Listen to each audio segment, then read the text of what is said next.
Dumating ang pinakanakakapangalapot na tawag sa buhay ko, isang hapon, habang ako'y nasa trabaho. Narinig ko nag-ring ang aking cellphone. Agad ko itong sinagot. Narinig kong nanginginig na boses ng guro ng anak ko sa kabilang linya. Ma'am Risa, si Micaela po. Nag-seizure po kasi. Naihi po siya sa kanyang uniform. Pakipuntahan na lamang po dito sa school. Para akong nabingi. Si Micaela, masipag mag-aral, honor student at varsity player ng volleyball sa bayan namin sa Santo Tomas, Batangas. Tumakbo ko kagad papunta sa kanyang paaralan. Pagkatating ko, sinalubong ako ng isa pang guro. Kinuwento nila na bigla na lamang daw tumirik ang mata ng aking anak habang nagpe-perform ng warm-up drills. Bigla na lamang itong nanginig, bumagsak at tuluyan nang nawala ng malay. Dinala nila sa klinika ng school pero hindi man lang sinugod sa ospital. Hindi ko na lamang yung pinagtalunan. Basta agad ko siyang dinala sa ER ng Lucena Doctors Hospital. Doon siya kagad kinonfine. Wala naman siyang history ng seizure o kahit anong sakit sa utak. Lahat ng test, blood work, MRI, EEG, kung saan kinabitan ng mga wire yung ulo niya, lahat ay lumabas ng normal. Pagkatapos ng 3 araw, may clearance na siya at pinayagang bumalik sa eskwelahan. Akala namin doon na matatapos ang lahat. Pero kinabukasan ng Martes, bandang alas 6 ng umaga, narinig ng asawa ko ang anak kong tinatawag niya sa ibaba. Lumabas ako ng kwarto at nakita ko si Micaela na paikot-ikot sa sala, parang nawawala sa sarili. Tinawag kong kanyang pangalan, pero hindi siya tumugon. Tinawag ko siya sa palayaw niya na Bibi. Doon siya sumagot, pero hindi na normal ang kanyang tinig. Maliit, payat, parang boses ng batang musmos. At ang mga sinasabi niya, puro walang katuturan. Puro bulong at salitang parang hindi nanggagaling sa tao. Ang mga paa niya naglalaro sa sahig. Ang kanyang mga kamay ay kumakampay na parang pakpak ng ibon. Nakakapanindig balahibo ang eksena na iyon. Pinaupo namin siya, pero tuloy-tuloy pa rin ang pagsasalita ng mga walang kahulugan. Naalala ko ang isang video na dinownload ko noon, Prayer of Deliverance ng isang pari sa Latin. Nilapit ko ang cellphone sa kanyang tabi. Habang tumutugtog ang dasal, napapansin kong parang mas naging magulo ang kanyang mga galaw. Hanggang sa malapit ng matapos ang panalangin, bigla siyang tumigil. Mami, ang sakit ng ulo ko. Bumalik sa dating kanyang tinig. Nanginginig ang aking mga kamay. Dinala namin siya ulit sa ospital. Sabi ng doktor na maaaring meron siyang epilepsy. Binigyan siya ng maintenance medicine. Pero sa puso ko, alam kong may mas malalim pang dahilan. Kaya humanap kami ng tulong sa ibang paraan. 3 albularyo mula sa Mayhay, Laguna, Atipungan, Quezon at Narcarlan ang sumilip sa kalagayan ni Micaela. Ang una, simpleng sabi, may kaluluwang nakalikit daw sa aking anak. Sa pangalawa naman, pareho rin ang kanyang nakita. Pero yung pangatlo, si Aling Puring na mulang Narcarlan, siya ang nagbigay ng pinakadetalyadong paliwanag. Ayon sa kanya, may magina raw na espiritu na nakakapit kay Mika. Bata raw at ina na namatay sa isang aksidente malapit sa eskwelahan niya. Ang batay nakayakap sa kanyang dibdib, kaya madalas sumasakit ang dibdib at likod niya. Ang ina naman, laging nasa balikat, nakasakay, mabigat. At dahil may pakiramdam si Micaela, nakakakita at nakakaramdam, gusto raw nilang sakupin ang katawan nito, pero lumalaban ang aking anak. Ilang linggo kaming payapa. Inakala naming epektibo ang medalyon ni San Benito na binigay nung albularyo. Hanggang isang gabi, habang natutulog na kami, nagising ako sa kuluskos mula sa silid ni Micaela. Pagbukas ko ng kanyang pintuan, nakita ko siyang nakaupo sa kama, nakalilikod sa akin. Nakikipag-usap siya, pero wala namang ibang tao doon sa kwarto. Sige na, wag dito. Masakit na. Dahan-dahan akong lumapit.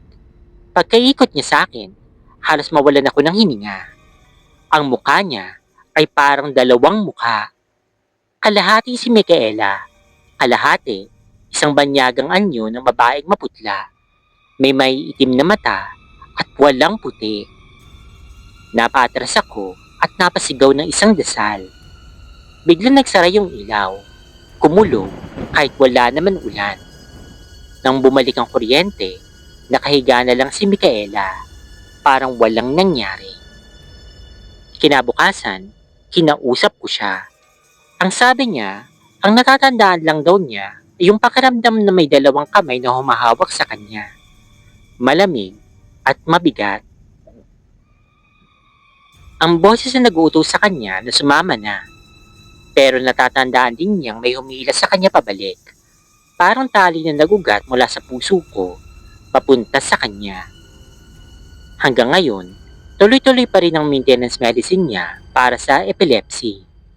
Pero tuwing dumadaan ako sa harap ng eskwelahan niya, nararamdaman ko ang bigat ng hangin. Lalo na sa may likod ng covered court, kung saan daw natagpuan ng bangkay na magina, mahigit 2 dekada nang nakalipas, matapos mabangga ng truck. At dun ko napagtanto, hindi lahat ng seizure ay dulot ng sakit. Minsan, dala ito ng mga nilalang na nais makibahagi sa mundong hindi na kanila. Lubos na akala namin na tapos na talagang lahat matapos maisuot ni Micaela ang medalyon ni San Benito. Ilang linggo siyang laging tahimik, pumapasok sa eskwelahan at wala namang kakaibang nangyayari. Pero isang madaling araw, bago mag-alauna, ginising ako ng malamig na simoy ng hangin na para bang may bumuga sa aking batok. Napadiretso ako sa kwarto ng aking anak. Nakita ko siyang nakahiga, pero kumikilos ang kanyang mga labi. Mahina, pabulong, pero malinaw na hindi sarili niyang tinig. Para siyang nagdarasal, pero sa lingwahe hindi ko maintindihan. Latin? Lumang salita? Basta kakaiba. Dumapit ako at tinawag ko siya. Micaela? Anak? Dahan-dahan niya minulot ang kanyang mga mata at doon nagsimula ang pinaka-nakakatakot na bahagi. Mami, nakikita ko sila. Ganito daw ang nararamdaman niya sa bawat atake. Hindi raw siya tuluyang nawawala ng malay. Para siyang kinukulong sa isang silid na walang pintuan. May mga basag na bintana at sa labas nito, may mga nilalang na nakatitig. Isang babae, maputla, duguan ng damit, nakasabit ang buhok sa mukha, nakaupo sa kanyang balikat. Ang bata naman, yakap-yakap ang dibdib niya, kumakapit ng mahigpit, malamig, na parang yelo. Sumama ka na! Dito ka na! Iyon daw yung paulit-ulit nilang bulong. Habang mas humahaba ang seizure, mas lumalakas ang kanilang tinig. Sa isang pagkakataon, nang nakapikit daw siya, nakita ni Micaela na nasa loob siya ng isang lumang paaralan. Basag yung mga bintana, puno ng lumot ang sahig. At sa gitna, nakahilata ang mga bangkay ng mag-ina. Siya mismong pinahiga sa tabi nila. Dito ka matulog! Dito ka na!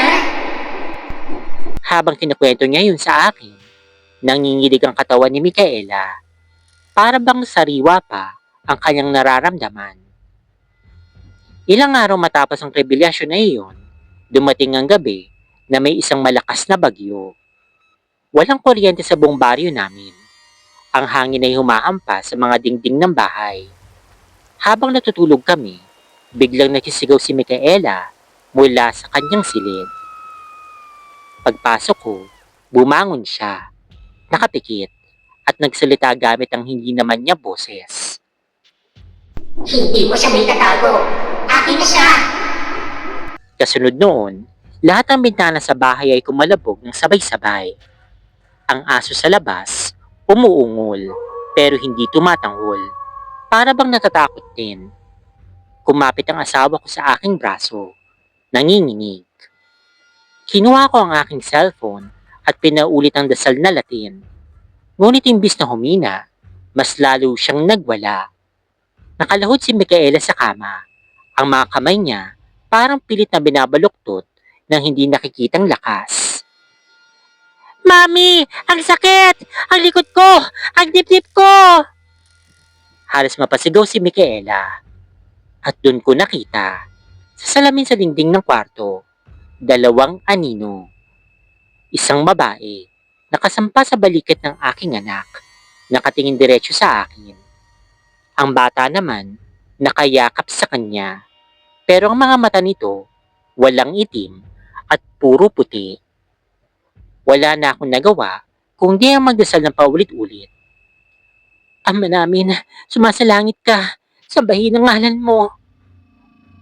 Nanginginig man ang boses ko, pinilit kong tinapos. Habang sinasambit ko yun, parang may sumisigaw sa tenga ko ng, Tumigil ka! Tumigil ka! pero hindi ako tumigil. Hanggang sa marinig kong boses ng aking anak sa sarili niyang tinig. Mami, tulungan mo ko. Parang naputol ang lahat. Tumigil yung pagguga ng mga bintana. Nunumbalik ang katahimikan. Niyakap ko si Micaela. Pawis na pawis at hingal na hingal. Pero gising siya at siya na ulit ito. Kinabukasan, dinala namin siya sa simbahan sa bayan. Doon siya umiyak habang nagkukwento kay Father Arman. Parang gusto nilang manatili sa akin kasi alam nilang nakikita ko sila pero may pumipigil. May tali mula sa puso ko na nauugnay kay maming kaya hindi nila ako lubusang makuha. Pinayuhan kami ng pare na huwag itigil ang panalangin at palagi magsindi ng kandila para sa mga kaluluwang iyon. Tuwing tumatawag ang school sa akin, kahit simpleng update lang, talaga namang kumakabog pa rin ang dibdib ko. Dahil hindi ko malilimutan yung unang tawag, ang unang bulong, ang unang pagkakataong narinig ko ang tinig na hindi dapat marinig ng sino mang magulang. Hello mga kaibigan, gusto ko lang i-share ang isa sa pinaka-creepy na karanasan ko habang nakatira kami sa inuupahan naming bahay dito sa Tiaong, Quezon. Halos 9 na taon na kaming nangungupahan dito, pero hanggang ngayon, may isang kwarto talaga na hindi ko matanggap. Sobrang kakaiba yung aura doon, parang may sariling buhay. Nasa 2nd palapag ang kwartong iyon, katabi mismo ng hagdang gawa sa matigas na nara. Ang hagdang yun, sabi ng dati naming kasama na may third eye, ay parang tumadaloy na ilog ng kakaibang enerhiya. Parang portal na hindi mo maintindihan. Ang mas lalo pa kasi, nasa ilalim ng hagdang yun ang banyo. At sabi niya, ang kombinasyon na iyon ay mas mabilis makahila ng mga kaluluwa o nilalang na hindi matahimik. Nung una, hindi naman ako naniniwala. Pero napansin ko, lahat ng natutulog dun sa kwartong iyon, nagiging parang tahimik at laging mabigat ang pakiramdam. Parang unti-unti siyang hinihigop ng anino. Ang kasama naming si Mariel noong pandemya, dun natutulog. Sa umpisa ay okay lang naman siya, pero makalipas ang ilang linggo, parang palagi na lang siyang wala sa sarili. Laging maputla at hindi makatingin ng diretsyo. Kapag pumapasok ako sa kwartong iyon, kahit na nakabukas pa yung ilaw, para pa rin akong nasa ilalim ng tubig.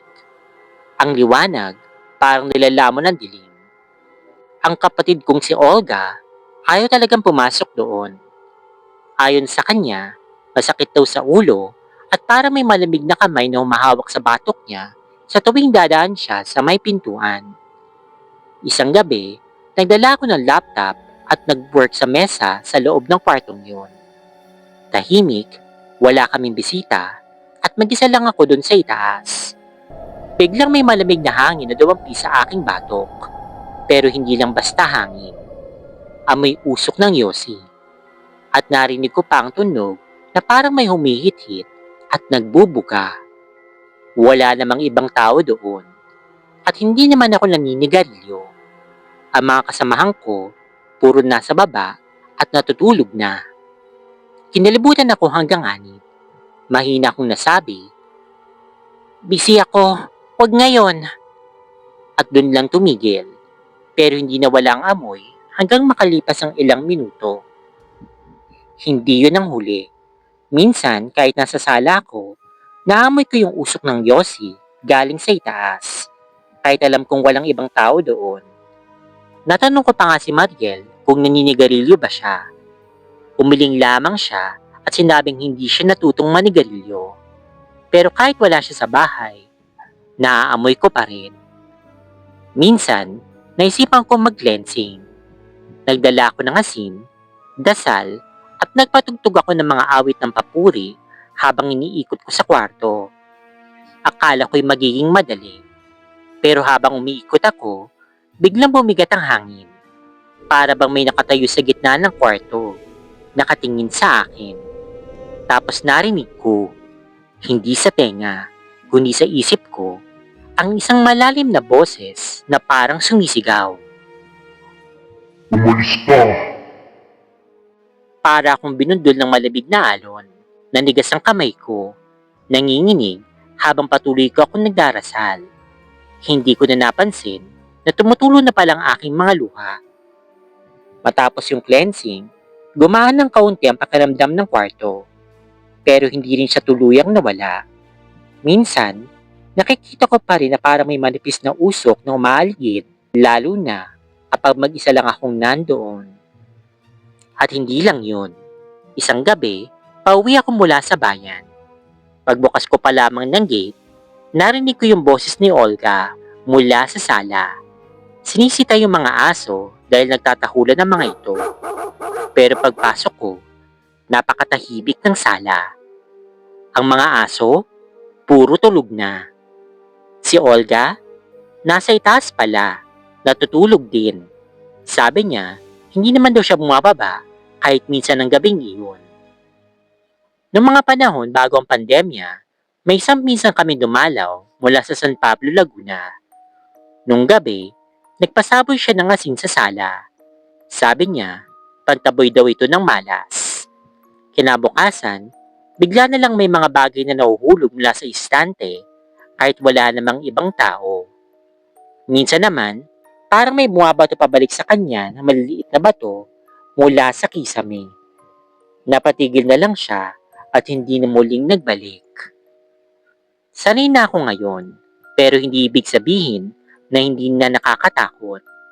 Paminsan-minsan, kahit nasa kama ako sa kwartong yun, marinig ko ang mga yabag na dahan-dahang bumababa doon sa hagdan. Kapag sinilip ko naman, wala naman akong ibang nakikita. Isang gabi, nagpasya akong sundan ng yabag. Dala kong cellphone ko bilang ilaw. Pagdating ko sa dulo ng hagdan, napakalamig ng hangin. Parang may biglang dumaan sa mismong harapan ko. Yung aso namin, nakatayo sa sala, nakatingala sa hagdan. Nanginginig ang buntot, pero hindi ito tumatahol. Para bang may nakikita siya na hindi ko nakikita. At dun ko lang napagtagto, hindi lang basta negatibong enerhiya ang nasa kwarto. May naninirahan talaga at ayaw nilang paalisin. Hanggang ngayon, narinig ko pa rin ng mga yabag tuwing madaling araw. May mga gabing ginigising ako ng amoy ng usok ng yosi. At may mga sandaling habang nag-iisa ako sa kwarto, ramdam kong hindi talaga ako nag-iisa, na may nakaupo sa sulok, nakamasid at naghihintay. Kaya kung sakaling mapadpad ka sa lumang bahay namin, huwag mong basta-bastang papasukin ng kwarto na nasa may tabi ng hagdan. Dahil minsan, may mga silid na hindi para sa atin. So, ang kwento na isi-share ko sa inyo ngayon ay nagmula mismo sa sarili naming karanasan. Tama po ang narinig din nyo, naming karanasan dahil hindi lang po ako ang nakaranas nito.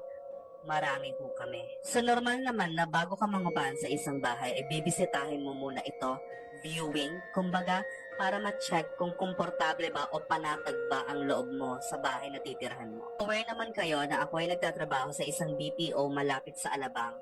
And meron ako mga matatagal ng kaibigan na nirefer ko sa company na yon kung saan ako nag-work. Nung nag-start na kami magtrabaho sa company na yon, napagdesisyonan namin na magsama-sama kami sa iisang bahay dahil meron akong kaibigan na nangungupahan sa ibang lugar, which is within Parañaque lang din naman, pero mag-isa lang siya. And since marami kaming tumatambay doon sa bahay niya, kasama siya sa nagdesisyon na sama-sama kami sa iisang bahay. So, naghanap kami ng bahay na mauupahan na kung saan mas malaki compared sa kung saan siya nakatira during that time, para kasya kami lahat since nag-decide na nga kami na magsama-sama. Nahanap namin ang bahay na ito sa isa sa mga locators na kakilala ko, na kung saan in-offer niya sa amin tong bahay na located sa may 4th Estate, Parañaque. Nung nabalitaan namin na may available na bahay mismo, hindi siya apartment type as in buong bahay na talaga, na kung saan pwede mong i-convert into 4 rooms. Siyempre natuwa kami knowing na magkakasya kami lahat doon, and at the same time meron kaming kanya-kanyang privacy. Dali-dali, binisita namin yung bahay. Hindi rin lingid sa kaalaman ninyo na ako po ay merong third eye. And isa sa mga kaibigan ko during that time ay meron ding third eye. Pagpasok mo pa lang ng bahay, sobrang panatag na ang mafe-feel mo kasi maganda nga naman yung bahay. Although, luma na yung disenyo ng bahay, pero kung pagbabasihan natin yung pakiramdam, magaan naman talaga siya. May sariling gate, malawak yung pwesto. Yung alam mo talagang merong privacy at tahimik yung village na yon. So pumasok na kami sa bahay at nagkanya-kanya na kami ng pili sa kung anong room ang gusto namin na kung saan kami mas magiging komportable. Kaya explain ko sa inyo yung itsura ng bahay. Pagpasok mo ng bahay, sa may right side, merong 2 rooms. Actually, isang buong maabang room lang siya. Pero kinonvert namin into 2. And then sa may kaliwa, kung saan malapit sa may dining area, merong isang room doon kung saan yung pinili kong room. Pag umabante ka ng konti, may 2 CR, isa yung liguan, and then yung isa is toilet. And lastly, meron siyang attic. Pumunta kami ng mga kaibigan ko sa kitchen area para tignan yung area na yon, and at the same time, i-check din namin yung attic, baka pwede namin mas pagandahin pa, and i-check din yung toilet sa may bandang likod.